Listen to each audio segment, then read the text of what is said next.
Ladies and gentlemen, you are now listening to the #1 sports podcast, broadcasting Sundays at 9 a.m.-ish in Sacramento, California.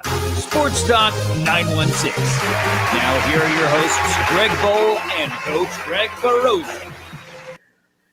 Well, guess what? We're actually on.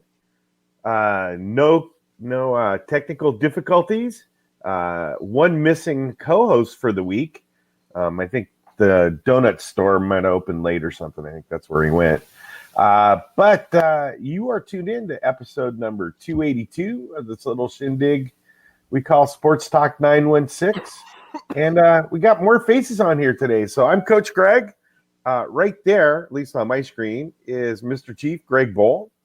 And over there on my screen is our buddy, the sports geek, TJ Longacre. Hi, everybody. What's up? Welcome, dudes. What's happening? Life and stuff. Right? No kidding.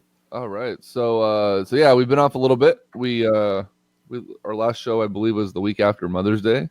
Yeah, it's been a while. I took a week off for a little trip. Greg doesn't know how to work a computer.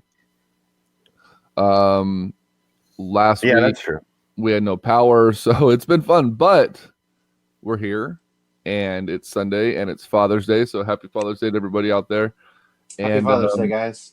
Yep. There was a whole crap load of happenings in sports this last week and a half that we're gonna get into. So it should be pretty fun. Let's just jump right into it. First and foremost, the St. Louis Blues won the Stanley Cup Finals over Boston in Game 7. Pretty lackluster as far as Game 7s go for hockey. Normally, you expect a lot more. It was kind of a slow destruction or dismantling of Boston, which was kind of unfortunate. It was kind of similar to what the Blues did to the Sharks in the last game, isn't it? In a way, but pretty similar games. But every one of those I'd say games, so, yeah. Otherwise, every one of those games it was either a blowout or a thriller, and this one just kind of fell in the middle. It wasn't anything super exciting. But hockey's over. And then it went to the NBA and the NBA Finals. One of us on the show predicted the series correctly, and thank you very much. Mr. Verosa predicted the Warriors in 7 games, which did not happen. Actually, to be honest, I originally picked them in 4 or 5. That's true, and I think my reasoning for taking the Raptors in 6 swayed you a little bit, and you're like, okay, you're right. They probably are better than I'm giving them credit for. I'll take the Warriors in 7. Well, the Raptors won it in 6, and that was fun. Steve Cropper's on in the chat box, and I want to, Steve, before I guess we'll switch gears already back to hockey for a second. We talked on our last show about the Sharks free agents and what their plan should be or what their plan could be, and everyone agreed that giving Erik Karlsson a valuable deal or a team-friendly money-wise deal was the way to go. Well, all reports right now are that the Sharks offered Karlsson the largest defenseman contract in the history of the NHL. Whoa. Yeah. The kid with Doughty or Doty, I don't know how to say his name, down in Drew LA. Doughty. Yeah, Drew Doughty got 8 years, $88 million last year to sign with LA. And all reports right now is that the Sharks either meet or exceed that contract for Erik Karlsson. I heard an 11-year contract. That's what I Whoa. read the other day. He's not Joe Thornton. He's not. I don't know if he's going to play another 11 years. They offered EK65 an offer reported. Wow. Yeah, it's going to be one of those things. But my worry, and Steve, maybe you'll have a better understanding of it. And I'm sure if this goes down, Chad and Nolan are going to have to do a Sharks Talk episode. But I don't know how the hockey salary cap is structured. The money that's been going out to some of these guys is is getting increasingly larger. It seems like every single year, hockey's starting to venture into bigger contracts. What kind of impact does that have on Pavelski or Meyer? Or I mean, Thornton will probably come back. Thornton will probably come back for like $10 just to play. But what? $10 and free dental work. Right. I'm just wondering, like, the impact that this offer could have for a guy like, hey, he had 47 points last year, great, but yeah, other people will have to. Oscar, happy Father's Day, buddy. I don't know, it's gonna be crazy. So we'll maybe we'll dive into that a little bit deeper with Chad and Nolan at some point. But the Sharks are being aggressive with their contracts. But back to the NBA, I predicted the Raptors in 6 games. And everyone, everyone I talked to about this that are Warrior fans, so like, there's nobody in their right mind would have taken the Warriors to lose this if they were healthy and blah blah blah blah blah blah blah. Right. Well, I went back and listened to our show from Mother's Day when I made that prediction, or before Mother's Day when I made that prediction, and I clearly said on there, I said, I expect Durant to start playing in game 2 and beyond. Boogie should be back game 1. Everyone else has been resting. This team is going to be healthy, and they're going to lose in 6 games. So I did not expect the injuries, obviously, to linger on as long as they did for Kevin Durant. I didn't expect Klay to miss a game, miss a game because of his injury. I mean, Boogie played well at times. So I guess, yeah, someone not in their right mind. I've never been in my right mind, so I guess that fits the mold. But what did you guys think of the way this series went down? Obviously, the Warriors, fans and things like that are putting a huge asterisk on this because of the injuries, while they forget that 3 of their 4 titles, every one of their titles, should have an injury asterisk next to it anyways, because 2 of those 3 championships, Chris Paul went down, and 4 of them, 4 of the 5 that they went to, Chris Paul went down in 2 of them and completely changed the landscape of that series. The other one, Kawhi Leonard, went down. Yep. And that was after dismantling the Warriors by like 30 in a game. Kawhi goes down, that series changes, and then one of their championships that they didn't lose against the East was the year that LeBron did not have Kevin Love or Kyrie Irving because of injury. So that's right. Warrior fans are always quick to forget, that they carry an asterisk as well. It was actually a buddy of mine that was a Warriors fan, that Jeff actually pointed that out to me last night. But what did you think of the series, Oscar? I did not expect them to lose all 3 games at home either. No, I didn't expect that at all. So there was a sound clip going on or going around after the first Warrior championship, and it was basically Steph Curry kind of smart-assingly, if that's a word, can be today, smart-assingly, right? Apologizing for all the stuff that they had done to the Cavs and I think it was the Rockets or whatever, because of the injuries the other teams had. So basically, what he was saying was, I realized that part of this is because everybody was injured, but I'm not going to apologize for it. And so I think the players get it; they know, but they had a good run too. I mean, you don't win 72 games or 73 games. Even though you don't win the championship. You win 73 games, you don't win a championship anyways. So what's the point? Yeah, but you still don't win it. You still don't win that many games if you're not a good team. Oh, right, for sure. And you're not gonna win those games. There's not that many injuries, so they're a good team. And it's not their fault. It's not their fault that the other teams are coming up injured. Just like it's not their fault. It's not the Raptors' fault that the Warriors came up injured this year. And the thing that I think a lot of people forget too is you have to be a really good team to get to the NBA Finals. Like, you can't just be a pushover team. And The thing about the East this year, and I said this on our last show too, was I felt that there was only one team in the East with the healthy Warriors team that could have beat them in a 7-game series, and that was the Raptors. I didn't think any other team in the East was tooled to beat them in a 7-game series. So, healthy or not, there's, it's one of those things where it's like the outcome may not have changed regardless. It still may have been a Raptors in 6 or 7 games, because going back to Toronto would have been tough, even for a healthy Warriors team. They just weren't the same Golden State Warriors in the finals that we had seen in the last couple of years. No. Clay was playing good, Durant was playing good, but Steph was not Steph. Draymond couldn't throw a basketball into a lake most games. And I think that was the biggest key right there. Other than injuries, Draymond not being Draymond hurt the Warriors immensely. Yes. I mean, really, Steph played actually pretty good. I mean, I don't know what he averaged, but it had to have been in the high 20s, low 30s. Yeah. I don't think so.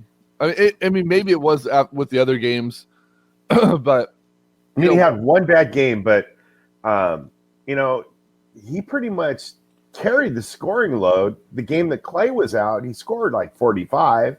Right. What's crazy though is like I said though, he still, even with that, he still did not have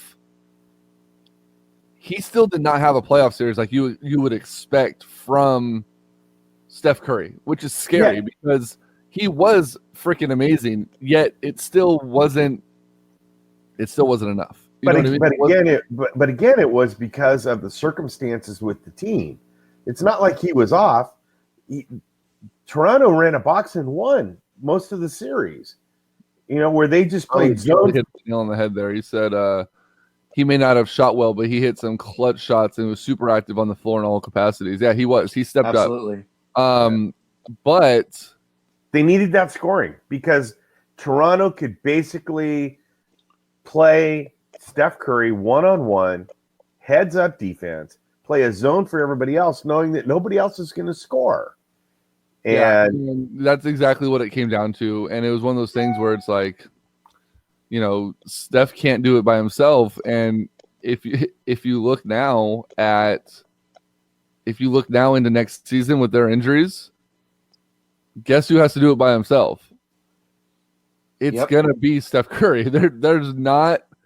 This team is gonna be so depleted once this offseason rolls around. It's gonna be very interesting to see what they can put together in Golden State, because you want my conspiracy theory? Let me finish my thought. I'll let you have your conspiracy theory. When I don't know if you guys saw it or not, but Steve Kerr asked the NBA, or he asked Adam Silver if they can just take next year off. Basically, just like, hey, we need a break. The Warriors the last 5 years have been in the finals the last 5 years, right? Yes. You know how many games they played in the playoffs over those 5 years? No. 87. That's a lot. So the Warriors team over this run have played an additional season on top of the normal 82. This team could use a break. They could use some time off. And Charlie says Draymond was a beast. Draymond was a beast in certain ways, but he was not the normal Draymond Green in the finals. And as shockingly as it was, Draymond made DeMarcus Cousins look like a saint when it came to complaining and just kind of being that diva mentality. He made DeMarcus look like a model citizen. I mean, yeah, DeMarcus complained here and there, but it was more just like little body language, like slouches and like the faces he made. Right. Draymond looked like a kid who took his popsicle away over and over and over again. Like, he was so pissed about everything. And yeah, he got 6 technicals during the playoffs. He should have had like 12. Like, there were so many things that those refs let him get away with, which was really unbelievable to me. But what is your well, before I do that though, didn't Draymond come out after the Blazer series and say he learned his lesson? His mom told him to quit complaining, and he's going to turn over a new life and not let the little things bother him every time the ref made a bad call because he wasn't going to be able to change it. Didn't he come out and say all that? No, he did say that, but no, he did not pull that off. Because I didn't see very many games. They were just on at a bad time, so I didn't watch very much of the series. So I don't know. I don't know if he was complaining or not, or what he was doing. Anyways, what's your conspiracy theory? So conspiracy theory is go back and look at the San Antonio Spurs back in the day. They have David Robinson. David Robinson has a back injury. San Antonio doesn't make the playoffs. They go into the lottery. They get the first pick. And who do they pick? Yeah. Who do they pick? Tim Duncan. Tim Duncan. So my conspiracy theory is the Warriors are going to tank like shit next year, while Clay and Durant recover if Durant resigns, and they tank, and amazingly somehow they get a top 2 or 3 pick next year. I can see that happening. It's just the way the NBA was. LeBron leaves and the Cavs all of a sudden get better.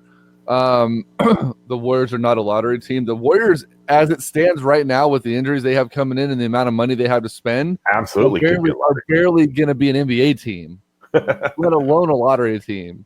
They have like 8 roster spots leaving to fill.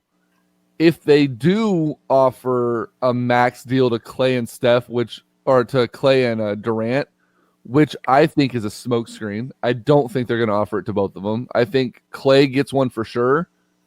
I think Durant's going to get a max deal elsewhere, regardless of the injury. I think Durant still gets maxed out elsewhere.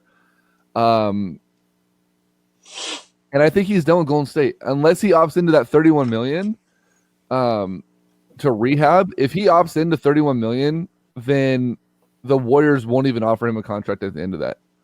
I think that the Warriors will see that as a handcuffing move by Durant that hurts the team, and they won't even offer him a deal at the end of that if he opts into his player option. I would be very surprised if they don't offer DeMarcus Cousins a short-term deal. I would be very surprised if they don't find a way to extend Draymond in this offseason to lessen his impact on the salary cap a little bit and lock him in for a while longer. But I have a feeling that Durant's going to get maxed out elsewhere. A team is going to be willing to throw the money at him, let him sit for a year. And I still think that if Vlade has the cojones to do it, he should. And one of the biggest pitches should be, look how we handled Harry Giles in his first year with his knees and his rehab. Look how slow we took him back. He's, look at his health now. He's in the best health he's been in. Like, we are willing to pay you and sit you to rehab that Achilles. And I think a lot of teams are going to make that same approach. I think Clay's off the market. I think Clay signs in Golden State no matter what. Durant, I think, is a toss-up. Yeah, I agree. But do you take a flyer on Durant coming back to being anywhere near the player he was? Yes. He's not going to be Kevin Durant as we know him. Did Kobe come back as Kobe? I think Kobe came back better. No, he didn't. I don't think so. He came back he wasn't as explosive and he wasn't as wow. But I think that after that Achilles injury, it slowed Kobe's game down and made him more of a what's the word I'm looking for? Methodical player. He was way more precise in what he did. He was way more precise. He got better on defense because he wasn't as fast. He had to have more on the ball defense. His shooting got better. He was more of a pick and pop guy. Like, I think Kobe's game became more well-rounded after that Achilles injury. So I think Durant, it's one of those things where you look at Kevin Durant, he came in the league in 2003, right? No, 2008. I'm sorry, I'm thinking of LeBron. 2008. So he's 11 years in. He's 2007. What? Okay, so he's not getting younger. No. And for someone that doesn't work out legs, clearly, like those legs of his are going to start to tear down. I think a little bit less high flyer, flash in the pan Kevin Durant is going to make him a better player in a sense. Like he won't be that flashy, oh my God, there's Kevin Durant, but he's a 6'9" freak of nature who can shoot from anywhere. He doesn't need to be the high flyer at the rim. He doesn't need to be that fast. Like he can live. I don't know that I would call him a high flyer. I mean, he's not the same kind of flashy player that Kobe was. He doesn't rely on speed and big hops. He's just dominating. He's just it's not speed that gets him. It's his moves and his right. But his moves aren't going to be impacted. His dribbling and his everything's not going to be impacted once that Achilles is healed. It's going to have more of an impact on his leaping ability and his speed a little bit. But you already said he's not that guy too much. No. And then on top of that, I think that the ACL for Clay you're not even gonna notice. Like Clay is a pick and pop shooter. He just stands there anyways. His defense might get a little bit. He might have to focus more on the ball defense because he may not be as fast to stay with some of those guys. Yeah. But Clay, that's why I think Clay's a safer bet to throw a max deal at if you're the Warriors and not completely handcuff your team. The other thought that I mentioned earlier about and we'll get to the Lakers here now. I mentioned about the Warriors playing an extra 87 games over the last 5 years, basically an extra season. Mm-hmm. LeBron was at like 70-something games over the last, or 60-something games over the last 5 years when he made the playoffs or the finals like every year in a row. Yeah. LeBron James just had his first full offseason in 7 years. Yeah. Yeah, he has. You're gonna and as crazy as it is, it's like, fuck. LeBron's gonna be better next year than he's been in a long time because he actually has a chance to rest and rehab and work on things and focus on basketball and not recovering from a long season. It's gonna be kind of scary. And now he has two things going for him. One, he just got Anthony Davis, and two, LeVar Ball's gone, which is a win for him. But he's got LA. He's got LA, and he's got all the distractions that come with being in LA. And that's kind of, is he going to be in the same kind of shape? Is he going to spend the time working out? Absolutely. An off season in LA is a whole lot different than an off season in Cleveland. But he never was in Cleveland in the offseason. He was been in LA every single season in the offseason. That's where he wanted to be. That's why he's here. Yeah. LeBron was out doing endorsement deals and out partying and everything. Yeah, TJ, you can step. James, why the fuck aren't you clicking the link and joining us? Anyway, TJ, what's your thought on LeBron having an offseason? Well, I think it's going to benefit him in the long run, and with him and Anthony Davis, teaming up together, it's going to be interesting to see how he takes this summer. Yeah, I just don't see him. I don't know. He's definitely lost more than one step. Now, he's what, 30? How old is he? 34. 34. And I don't know that even that kind of rest is going to get him a step back. Needless to say about what we'll probably talk about here in a few minutes is I don't think he has a team to play with. They only have 5 people in contract. So yeah, I don't know that I don't know that we're not going to see 2010, 2011, 2012 LeBron. I just think there's distractions. I think there's life that's starting to get in the way. He wants to be a TV producer. I just don't see him coming back and being that he's still going to be one of the top 4 or 5 players in the league. That without a absolutely. doubt. but I don't see him being the LeBron James that people expect. Now, I have to correct myself. I said 7 years that LeBron hasn't had a full offseason. This is the first season that he wasn't in the playoffs of some capacity since 2005. Whoa. 14 years of no full offseason for LeBron James. Wow. He might get that step back that he lost, or the 2 steps back that he lost. But you mentioned something that's extremely important is the Lakers really don't have a roster. And I just mentioned the Warriors having 6 or 7 spots to fill with very little money should both those guys get extended or opt in. The Lakers have 6 or 7 spots. Yeah. They have five or 6 players under contract. But they only have LeBron. They have LeBron. They have Davis. They have Kuzma. They have Wagner, and they have one other guy. What about Rondo? No. I don't think he's under contract. I think Rondo will be back. Yeah, I think there's a lot of talks that Kemba Walker may be something that they pursue. And I heard Kemba Walker's interested in staying in Charlotte. Yeah, but Anthony Davis may change some of those thoughts. Yeah, true. About the best LA could do. Yeah, they could sign JJ Redick. They could. If New Orleans did LA another solid and wait till July 30th to announce the trade, LA would have had $10 more million in cap space. But if New Orleans waits, then they will have $5 million less. So, it's one of those things where it's definitely gonna be interesting. Like I said, that the difference though is they have it's basically 5 first-round draft picks that they're giving up. And not in the sense that they're truly giving them up. They're giving away the 4.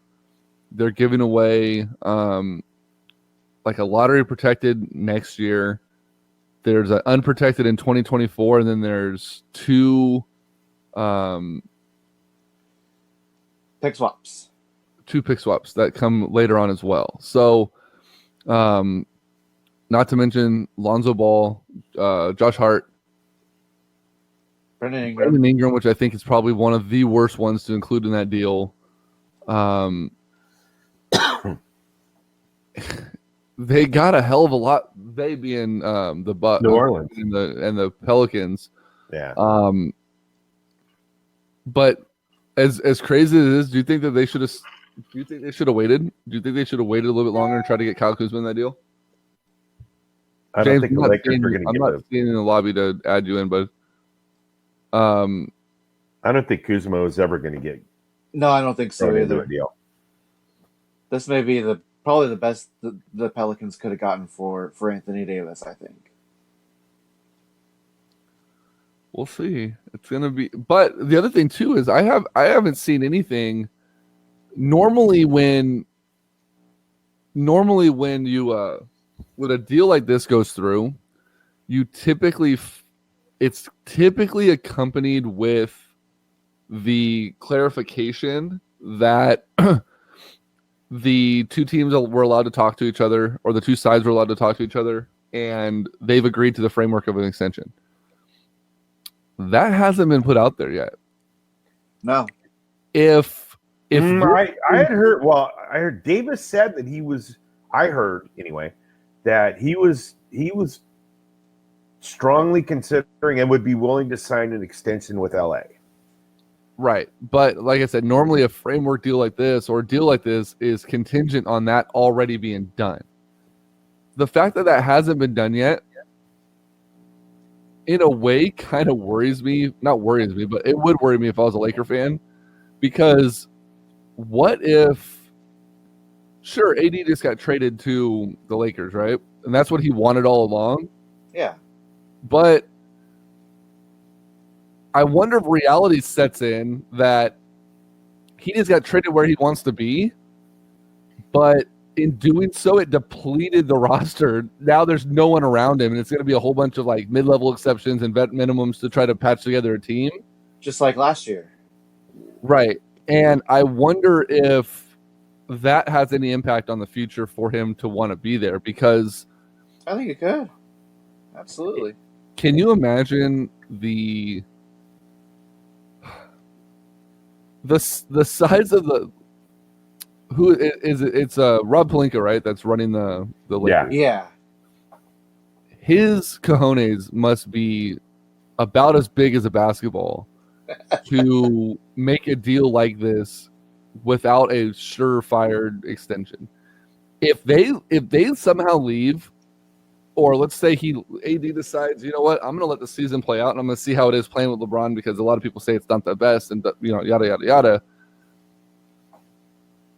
What if he leaves?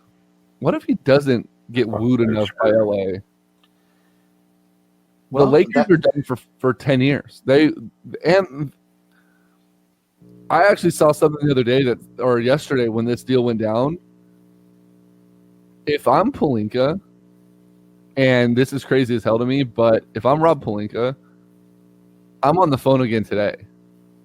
And I'm calling Philly, and I'm exploring those rumors that Philly was interested in making a deal with the Lakers. And I go out and I see if Ben Simmons and any of those other guys or those draft picks are available for LeBron James. I shift my focus from LeBron and AD to AD, Ben Simmons, and someone else. And I actually build for the future, because LeBron's not a team you build around anymore, or a player you build around for the long term anymore. It's a win now. It's a, hey, look, the Warriors are hurt. Let's try to win now. Let's try to sneak in under the rug. And I would explore packages to see what I get for LeBron James if I was the guy running the Lakers. Absolutely. You know, LeBron's in a no-lose situation here. If the Lakers are good, then he gets another shot at a ring. If somehow they can put the rest of a team together. Yep. If they suck, I retire. And he's gone. You know, the other thing that people aren't thinking about with Davis is he's injury prone. Yeah. You know, how many seasons has he actually played an entire season? Exactly. You know, he's not health isn't his strength. So how many games is he going to play? How many games is he going to play over the next 4 or 5 years if you give him a max contract? That's the only thing that I think that keeps him in LA is them being stupid enough to give him a long-term deal, and him ended up being hurt every year. And that's the history of what he's done. So this trade is in no means a savior for the league. And I was talking to somebody last night, and the example they made was Karl Malone and what's his face? Gary Payton. Going to the Lakers. Everybody thought that when those two guys signed with the Lakers, they're gonna win championships, you know, for the next 5 years. Didn't happen. No, didn't happen. They won 0. They got steamrolled in the championship. So you got to be careful. You know, you can't win a championship with 3 guys. You got to have depth. You have to have guys that are healthy. The Warriors saw that. This trade isn't a slam dunk. Yeah, no, not at all. Yeah, right. And I think the most surprising thing is, and word must have leaked out, because the night before the trade, all of a sudden Las Vegas came out and said Lakers are the favorite to win the championship next year. Yes. So somebody knew what was going on. And that surprises me, because I don't necessarily think that that's the case. You know, there's a lot of things that have to come together for the Lakers to be dominating, and I don't know. I don't see Pelinka as being the one that can put that together. So let me ask you this real quick. Hey, I want your guys' take on this one, because I think this is completely backwards. But Charlie says Kawhi Leonard is injury prone. First of all, no, he's not. No. But he got hurt once.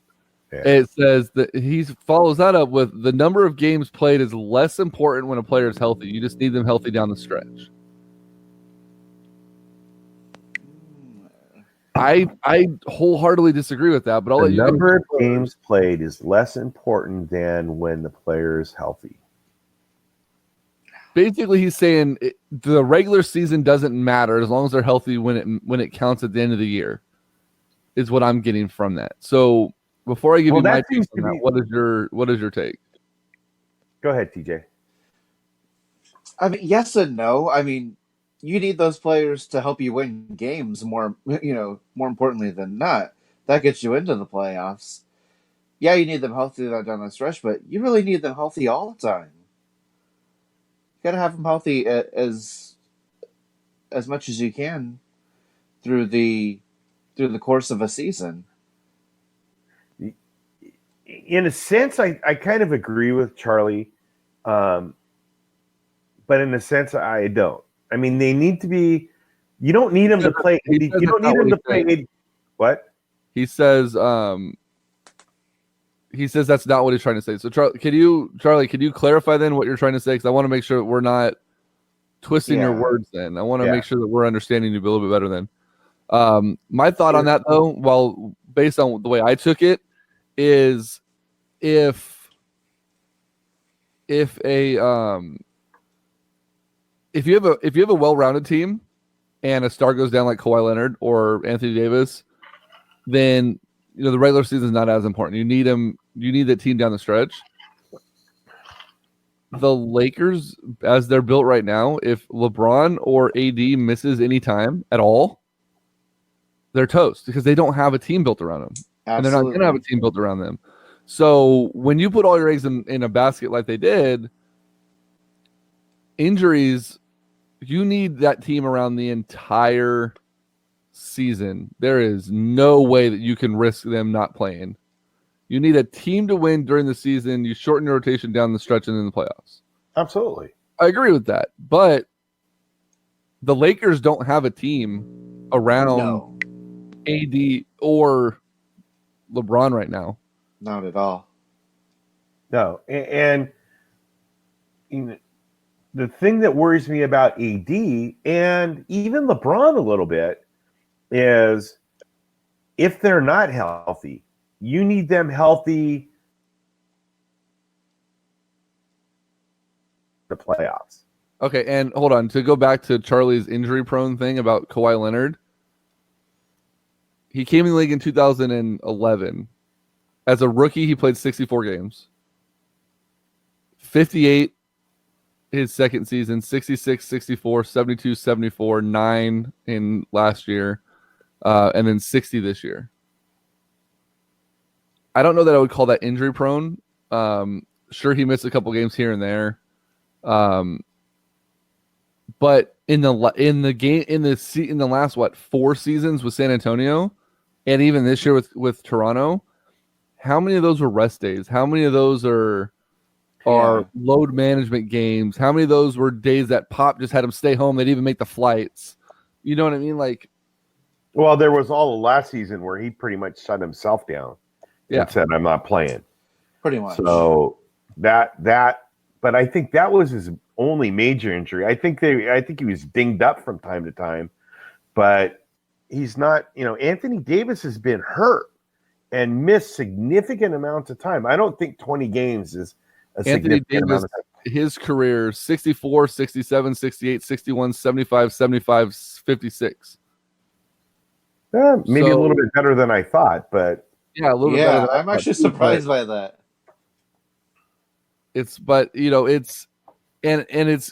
to come down to the way that the NBA handles this whole load management, resting players bullshit that they do. And honestly, I honestly think that it needs to be taken away. Like there needs to be a way that they're not allowed to do that, because I don't know. It's that thing that just irks the hell out of me. Yeah, me too. I mean, the older players, Jordan, Bird, Johnson, they had no problem playing a full season. No. Look how that turned out. Yeah. Right. And there's even talks. I think they're talking about either shortening or, Charlie, you're right. They are about the same. But with AD though, you typically hear more about a bigger injury keeping him out of those games than exactly you did with Kawhi, where it's like maybe he's banged up here or there, he misses some games here and there. It always seems like with Anthony Davis, it's a back, it's a shoulder, it's something major with him. Maybe that's why we get the perception that he's more quote unquote injury prone than it leads on to believe. But no, you're right. They basically do play about the same number of games. And Charlie, we were surprised. We were all surprised, and we all admitted it, that we thought AD was playing a lot less games a year than he has been. So, I don't know. Yeah. And you also have to understand that injuries to a big man are a lot different than injuries to a smaller guy. They recover a lot slower. There's more weight, more size that he's carrying around. And, he might not be missing a lot of games, but how many of those games was he 75, 80, 90%? Right. That's true. We just don't know. We don't know. The other thing, too, is Anthony Davis, while they weren't great in New Orleans, they still had a pretty well-rounded roster around him. Again, I fall back on if he gets hurt right now in LA and they can't round out a roster, because let's be real, even last year with LeBron and all that young talent they just gave away for Anthony Davis, outside of those like five guys, they didn't have a very well-rounded roster. No, they had didn't. a lot of patched together old guys. Yep. Your JaVale McGee's, your Lance Stevensons, your Rondos, Contavious Caldwell-Pope. Yeah, Contavious Caldwell-Popes. You have these guys that were thrown in there. Like, are they serviceable NBA players? Absolutely. But look how bad that team got when LeBron went down last year. Yeah. And you literally, other than Kyle Kuzma, you got rid of all of those players that were capable of carrying the load. And now you have to figure out how to patch together even more of an NBA team, which is going to be even tougher. That's going to be even tougher, I think. And I don't even think this front office is good enough to put a competitive roster along with those guys. LeBron is going to have to do more recruiting than LeBron has ever done in his life. Absolutely. There's one player out there that we've already mentioned once today, that could be, and I've heard rumors that they're interested in him. What about Cousins to LA? I think that was a reality until Anthony Davis got traded there. I just don't know. You don't think putting them back together is going to be a possibility? I don't know, because I almost feel like AD signed DeMarcus's walking papers. And something came out about that where AD, if I remember right, basically came out and said, look, we don't need him if he's back, okay, but we don't need him here.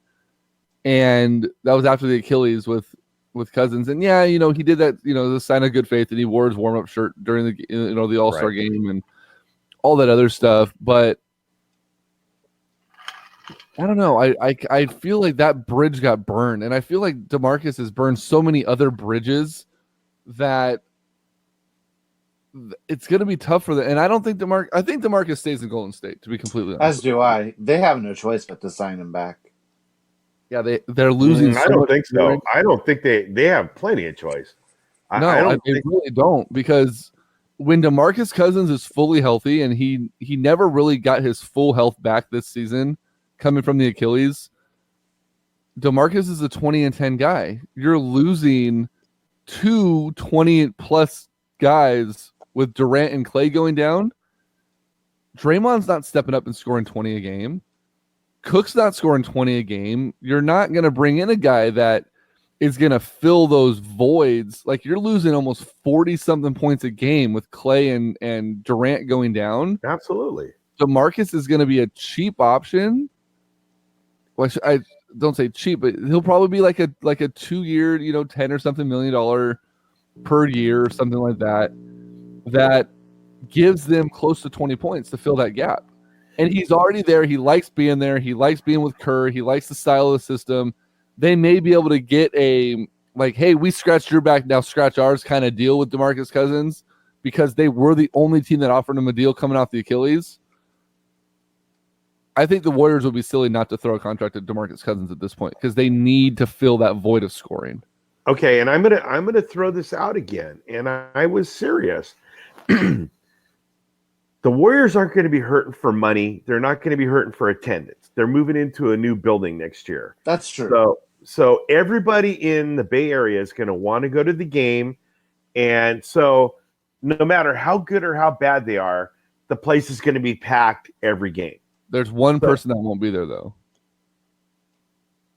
and that's their minority owner. Yeah. Whatever. We didn't get to talk about that last week.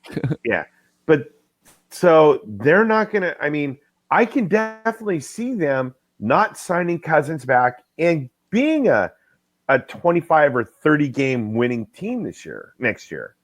And because it's like they're getting 2 new free agents the year afterwards, or one back the next year and one back another year after that if they sign Durant. So I can see both sides of it. I can see them bringing Cousins back, but I can also see them just depleting the team, getting their cap situation straightened back out again, saving a little bit of money. They're going to make money hand over fist next year with the new arena. Let me stop you there though. Let me ask you this, because Charlie, I agree with you. We've seen it firsthand in Sacramento, and we saw it firsthand in Santa Clara. When you build a new place like they're doing, you are losing your true fan base, because they're going to be priced out. It's going to be corporate. Oh yeah. Tickets. It's going to be there's going to be a lot more corporations that are in the. That was happening in Oakland too before this move even was happening. So the Warriors, what I'm curious to see is how many of those quote unquote diehard Warrior fans start to disappear if they're not winning games next season. Like, how many of them are riding, disappearing through the support of not wanting to pay the exuberant pricing to get into the Chase Center, plus sitting in traffic in San Francisco, getting in the arena, and then watching a lackluster team. Like the Kings, when Golden One opened, we went from a meh team to a team. So we were already expecting the mediocrity to kind of trickle down. Like the price increase for us, we're like, okay, well, we're seeing a team, whatever. This is what we're expecting. They won like 25 games, and we're like, oh shit, sweet. They won 25 games. The Warriors are coming off a finals appearance and playing in 7-game series, and then they're going to go and be potentially like a 30-win team next season if they don't figure it out. In a new building with a new like price overhead. I'm curious to see how strong their fan base really is when all the tax are on the table. So my answer to that is, one, I don't know how much of their fan base. I don't know. Oakland. It'll be interesting. What do you think, TJ? Can you hear me? Hello? I can hear you. Okay. Yeah. What do you think about that though? Like about how, if the fan base is going to be. Well, here's what I'm saying. It's going to be the same, or if they're going to be strong. The fan base. How much of the fan base really is in Oakland? How much of is it in San Francisco that comes across the Bay? And in Sacramento too. Yeah, you're moving. There must be a super huge delay right now. Hello? I hear you. Okay. Greg, can you hear me? I hear you guys. I don't think Greg can hear me. Willie Cauley-Stein to LA. Lakers need shooters. I don't think Greg can hear me. These guys out real quick here and see if I can get them back in. Everything kind of went silent. Gregory, TJ, you guys there? I'm here. All right, cool. You can hear me now? Yeah, I can hear you. Can you hear me, Greg? Greg? That was weird. Yeah, what do you think, though? Do you think that the Lakers or the Warrior fan base is going to be as strong and as vibrant as they were this season if they're going into a losing team or back to a losing team? I know it's only for a year, but so here's what I was saying before. What do you think about that fan base? Are they going to be strong enough to pull through? I don't think it's going to be. I don't think the fan base was in Oakland. I think this fan base was people coming across the Bay. You're moving for great radio. So you can't hear me. Greg can't hear me, I can hear you. but Greg can't. Ah. That's why he keeps cutting me off and saying it's great radio. Ah. Um, I don't know what's going on with this hella crazy ass delay. Anyways, I'll let them figure this out. The Warriors fan base and the Warriors situation is going to be very interesting going forward, and just the idea that both of these teams, being the Lakers and the Warriors, both have to figure out a way to make makeshift rosters is going to be interesting, to say the least, by itself. So I don't know. We'll see. I gotta see if this is still even working. Yep, it is. So yeah, interesting. You can hear all three. I can only hear myself. I did not have TJ or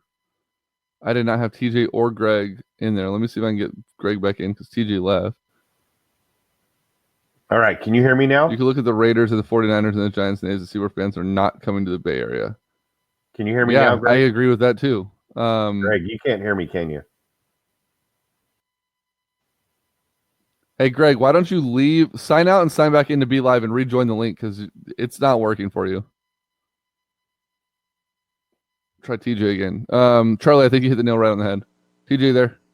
I'm here. Cool, I can hear you now. Yes. You signed out or left and came back? Yeah. That's weird. I could see Veroza on the live feed, but he's not there. Yeah, Charlie makes a good point. Look at the Raiders, look at the Niners, the Giants, the A's. You could see that fans are not coming in from the Bay Area. And I agree with that. They're elsewhere. I don't know. Like I was just saying, it's going to be fun to see these two franchises try to patch together a roster to see if they can even be a respectable NBA team at this point, you know? Pretty much, yeah. I think the Warriors could do it. The Lakers, not so much. Can you hear me now? Yes, sir. All right. That's weird. Another report comes out. Hey, can I finish my thought, because you didn't hear what I was saying, Greg? And please. So my first thought is, I don't know that the Warriors fan base is really based in Oakland. You know, how many of the people that are going to those games are coming from San Francisco? You're moving from a city that's got zero money, a fan base that, if they are coming from Oakland, they don't have a lot of disposable income. Moving to a city that's much more financially stable, has a greater amount of money at their disposal to spend.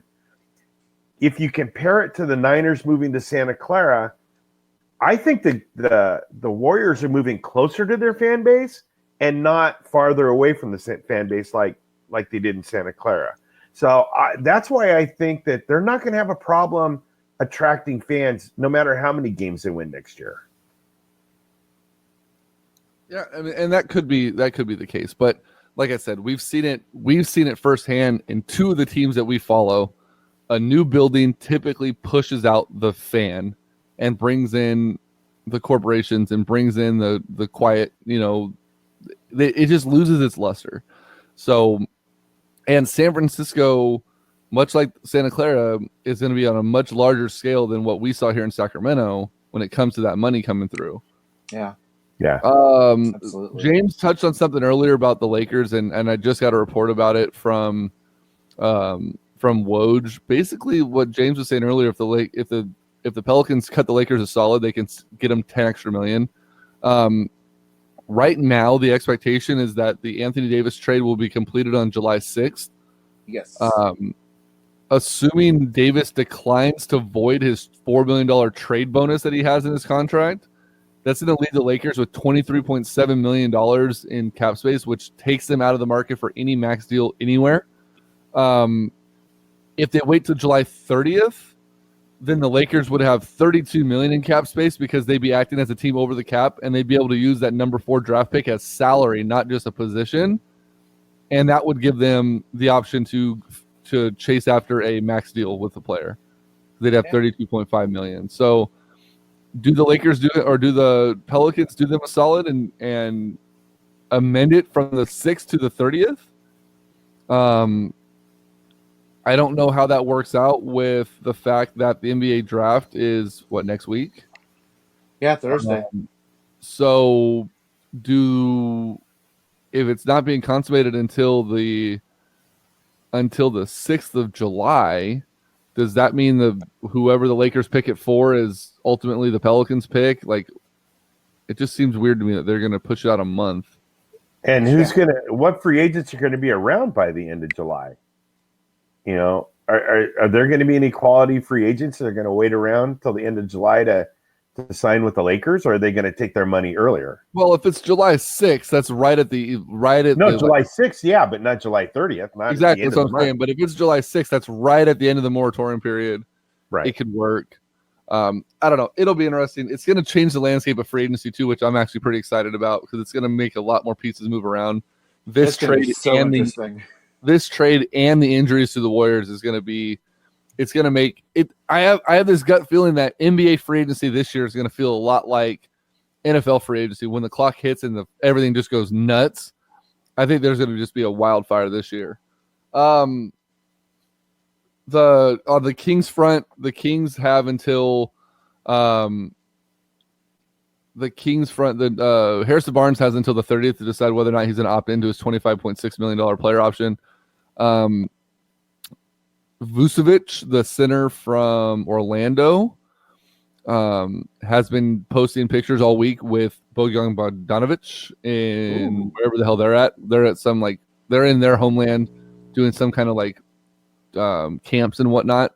But there's been multiple posts put up by both players together, like selfies and all sorts of crazy stuff going on like that. They're out on the beaches and stuff like that. So I think Kings fans are getting a little bit excited there. Rumor is that not only does Vlade have him at the top of his list, but he has Sacramento at the top of his. They just hired the former coach of the Suns as an assistant coach, which is their coach in their yeah.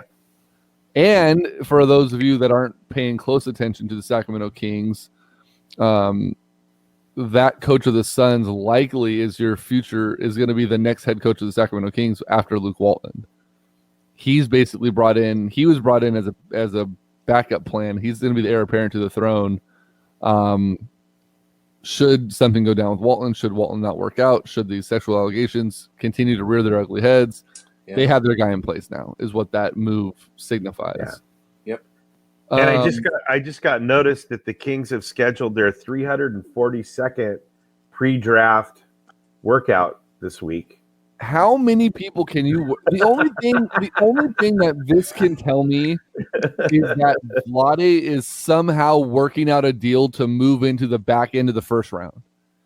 There's no way. 17? Have they had 17 pre-draft workouts so far? It seems like it. And I think there's 7 to 10 guys per workout. You only have 2 second-round draft picks, Vlade. Like, what the hell are you doing? Like, that's what I'm saying. They have 3, don't they? 2 or 3. They're all second rounders though. So unless he's packaging all those to move into the back end of the first round, a lot of these don't make sense. But how many times do we need to see Taco fall? Hopefully Taco falls to the Kings. I'm just kidding. Earlier James said Willie Kelly signed to the Lakers. I could see that over Marcus Cousins. That would match their style of play. And he gets to be, we've been talking about it for a year.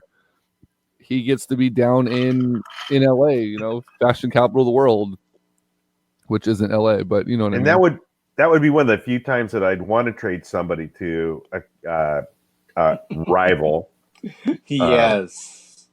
Let them deal with. Take him, please. You guys deal with this bullshit. Yeah. Correct me if I'm wrong, but none of the guys are back in first rounders. What? Correct me if I'm wrong, but none of the guys are back in first rounders. Probably not. Oh, back in. He must be like voice texting. Yeah, I'm sure he is. No, and I don't think any of these guys that they brought in are first round guys, but do you have to really bring in like 70 second rounders or non-draftees for? Yeah, it's crazy. It's pretty wild. Yeah. Do either of you guys have HBO? No. No, I'll sign up once the football season starts. So you'll get HBO just for Hard Knocks for the Raiders to be on Hard Knocks. Yeah, it's gonna be like must see TV. It's gonna be train wreck TV. It's gonna. I'll just use your login. Then when you get it, just let me know and I'll sign into yours. Sure. Okay. One of my coworkers is really excited about this. He's a diehard Raiders fan. He loves it. Yeah, I don't know. That's going to be a shit show. You have Montez Burfict. You have Richie Incognito. You have Antonio Brown. You have John Gruden. I mean, there's going to be so much shit going on there. The only thing that makes me really upset about it is the fact that Marshawn Lynch is retiring and he won't be a part of it as well. Yeah, because that would have been good. That would have been must see TV by itself because Marshawn is hilarious.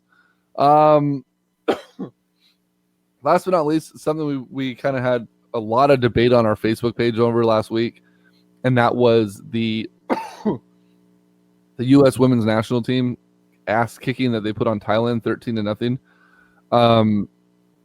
A lot of the talk maybe not a lot of the talk. The talk that got the most attention was one of our listeners, Sarah, who was upset about the fact that the U.S. women's national team came out and put up 13 goals against Thailand. She says it was unsportsmanlike. It was something that shouldn't have been done. She wasn't the only one. I heard a lot of people saying this. Right, and some people.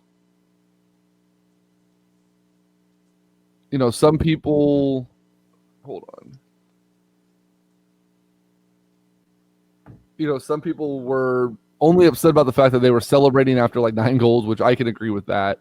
But even USA Today and some of the players came out and said, look, this is the damn World Cup. This isn't your rec league tournament. This isn't a bunch of kids that are just here to play. Like, this is World Cup, and we need to make sure that we're getting goal differential. Like, the fact is, when it all comes down to it, at the end of the day, a 13-0 win is huge for this team should there be a tie in pool play.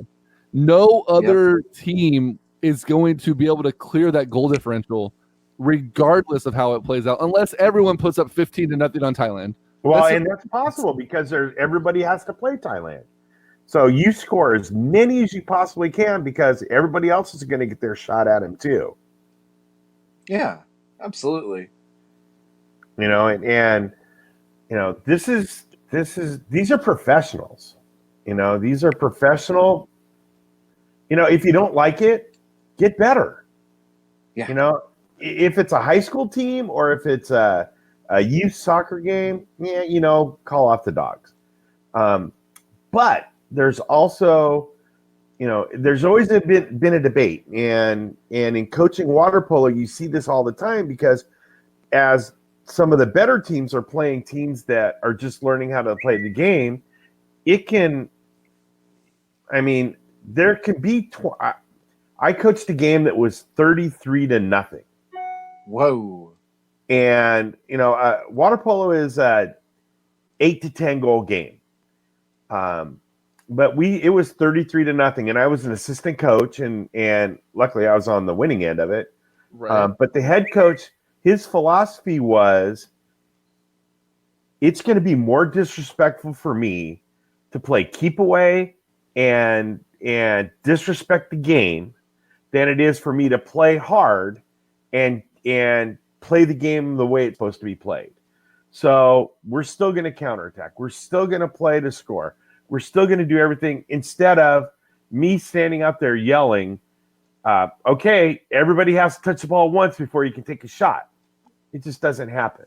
Right. Yeah. So, I have zero problem with them scoring that many goals. I have, again, if it was high school or youth soccer, there's ways that you can do it. You can bring in, put in your scrubs. World Cup, you only get 3 substitutions, so it's not like you can bring in everybody that's not going to get a chance to play any other game. You're stuck playing the people that you start. Yeah. Get over it. Get better. Mm-hmm. Not only that, I think it shows. I think if you go hard the whole game, it shows the losing team that hey, we've got to get better. We've got to find a way to get to that level where we can win and be better than we were today. Yeah, Exactly. And it's a bunch of It's a grown teaching women. moment. Thailand's a bunch of adults. Charlie says it's natural to celebrate after a goal. Yeah, the pump the fist or two, but they weren't running around the stadium, sliding on knees, ripping up. The problem is though, at I think goal 10, they were. They did like a full team celebration. Which sure they might have taken it too far, but like I said, it's expected. It's World Cup. You play to win the game. You play to get your goal differentials. Like Mm-hmm. I don't get it. I mean, and unfortunately, a lot of this comes from the damn participation trophy era that we live in. Everyone wants everyone's feelings to be spared, and no one wants anyone to be upset. And oh my God, you can't, you can't do this because someone's gonna be hurt or someone's not gonna want to play. The only thing that I wish that they would have done differently, and maybe it would have made the game a little bit different, is Greg, you mentioned the old rule of everyone has to touch the ball. Like it's a soccer thing a lot of the time, or a basketball thing. You have to have, you have to do like 10 touches, 10 passes, whatever. What if the team got together and went, hey, I think their goalie is only like 4 feet tall. What if we have to do everything on the ground? We can't do anything top shelf. Like no upper bar shots because their goalie couldn't reach it. Like I don't think their goalie could jump up and touch the top bar, let alone stop a shot that was going up there. Yeah, Charlie, they did, like I said, they did have a couple of moments where it was a little cringeworthy. And what's crazy about that game is it was 3-0 at halftime. They put up 10 more goals in the second half of that game. Yeah. And that's when they started piling on with some of the celebrations and whatnot. But like I said, I always watch Golick and Wingo in the morning, and Mike Golick Jr. had it was hilarious. He said, I turned the game on late. It was 1-0. And he said, I thought, damn, I probably missed all the scoring that's going to happen in this game. Nope. That's pretty Not really. Let's see, guys. Anything else you guys want to touch on? Anything else that came to mind? Greg, you have a new job. Are you still active on Twitter? Yeah. Ish. I need you to get on Twitter. Okay. You need to go to OJ Simpson's page because he just joined Twitter. And you need to set up post notifications that anytime he tweets, you get alerted for it so you can monitor that motherfucker. Because the first thing he did on Twitter was, his comment was, a lot of you guys have been saying some things about me. There was a lot of fake OJ accounts. This is the real one. I got some getting even to do. For someone that was convicted and... It wasn't convicted. No, I'm sorry. That was accused of and acquitted on a gruesome double murder, then wrote a book that says, if I were to do this, I would have. And then Found responsible. All the stuff that he does, for him to come out and say he has some revenge to do or some getting even to do, he is a must follow on Twitter. So that's your new job, because I don't use Twitter anymore. I actually have a story. I have a story about OJ that I heard yesterday. So one of my swimmers, his dad plays every year in the NFL alumni golf tournament. Stop it. Plays in the NFL alumni golf tournament. OJ Simpson applied this year to come to the NFL alumni golf tournament. And every player has said, no, we don't want you there. All of the major sponsors have said, if he plays, we will pull our sponsorship. And the guy who nominated him or encouraged him to apply, I guess, is some guy who's loaded, who said, I will make up the difference of every dollar of every sponsor who pulls out if you guys let OJ play. So even now, OJ's fucking things up. So yeah, so that's your new role on the show is OJ Simpson Twitter follower. Yeah. Because if he tweets anything of any excellence, I already have it planned out. Like if it starts to get good, I'm gonna have an audio clip of someone just sipping on some or an orange juice machine, just like juicing oranges. Like we're gonna have a segment for that. And if he continues to be good, then that's gonna be one of our go-tos is tweeting with OJ. And it's gonna, man, I saw that first thing and I was like, oh my God, this is gonna be gold. So yeah, so you got to find the real OJ Simpson. It's like the real OJ 32 or something like that. That's the one, yeah. I got it. Make sure you set up tweet notifications. Because I know you have them for Adam Schefter and you probably have them for Woj or somebody. So add OJ to the list of exceptions. Okay, so here it is. He's got all kinds of tweets on here. Killer, you got the wrong guy. Only crime I was convicted of was trying to get my shit back. Oh my God! Yeah, all right. Oh, I might have to resend my Twitter break and just follow OJ Simpson. I've already followed him. I don't owe anyone money, sorta. Dude, you owe like $300 million to the Goldman family. I've got to see these tweets now when we get done. Love my Bills, but damn, this one hurts. Pro Football Talk. Bills give O.J. Simpson's number 32 for the first time in 42 years. Because number 1027820 wasn't fitting on the back of a jersey. Oh, God. Sometimes the juice needs a little extra juice. I don't think those are his tweets, unless he's replying to people. Yeah, no, he's replying. Because I only see 2 tweets from him. No, he's got 248. What? No way. I think you're wrong. This might be a wrong OJ. It might be. It's the real OJ 32 is his handle. Yeah, last I saw, he only had a couple tweets. Oh, here we go. This is him. Okay. Is it the thanks to all my new followers is his pinned tweet? I don't know. I'll have to look at it. I'll look at it.